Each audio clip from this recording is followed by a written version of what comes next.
Vous êtes-vous déjà demandé pourquoi certaines personnes semblent toujours en retard, peu importe leurs efforts pour être ponctuelles? Peut-être que vous êtes vous-même concerné. Et si je vous disais que ce n'est pas simplement un problème d'organisation ou de paresse, mais que la raison se cache profondément dans la psychologie humaine?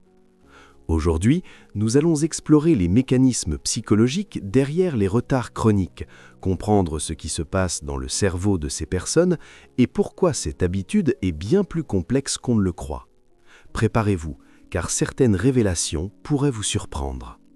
L'une des causes principales du retard chronique est une perception altérée du temps. Certaines personnes ne perçoivent pas le temps de la même manière que les autres. Pour elles, une heure peut sembler beaucoup plus courte qu'elle ne l'est réellement. Des études en psychologie ont montré que les personnes souvent en retard ont tendance à sous-estimer le temps nécessaire pour accomplir une tâche ou surestimer leur capacité à se préparer rapidement. Cela peut créer un cycle où elles sont constamment pressées, stressées et en retard. Mais il y a plus. Ces personnes ne voient pas le temps comme linéaire. Leur cerveau fonctionne parfois comme s'il pouvait toujours rattraper le retard, ce qui, évidemment, ne fonctionne presque jamais. Derrière le retard chronique se cache souvent un phénomène psychologique appelé procrastination active.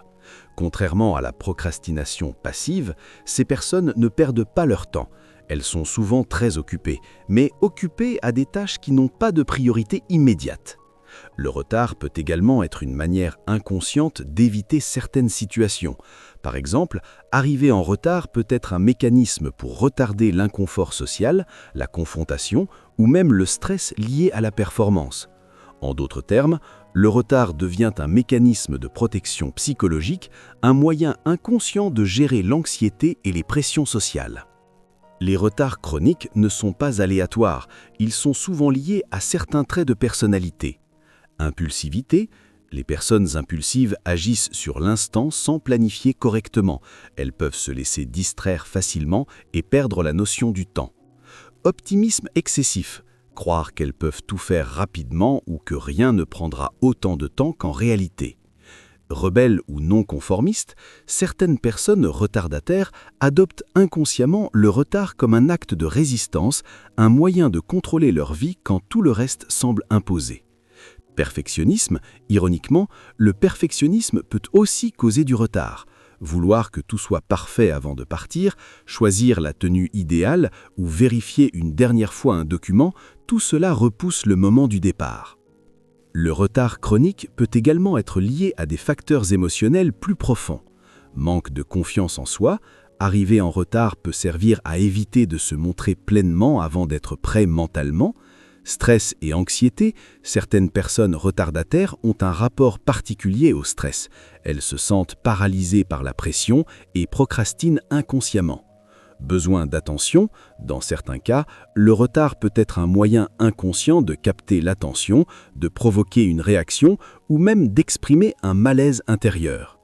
En analysant ces causes, on comprend que le retard n'est pas une simple habitude désagréable, mais un signal psychologique qu'il ne faut pas ignorer. Si vous vous reconnaissez dans ce portrait, sachez que changer cette habitude demande de comprendre vos propres mécanismes internes. Il ne s'agit pas seulement de mieux planifier, mais de travailler sur la perception du temps, la gestion de l'anxiété et vos réactions émotionnelles. Commencez par observer honnêtement vos habitudes et moments de procrastination, identifier vos déclencheurs émotionnels ou psychologiques, pratiquer la pleine conscience pour mieux ressentir le passage du temps, se fixer des petits objectifs réalistes et respecter des marges de sécurité.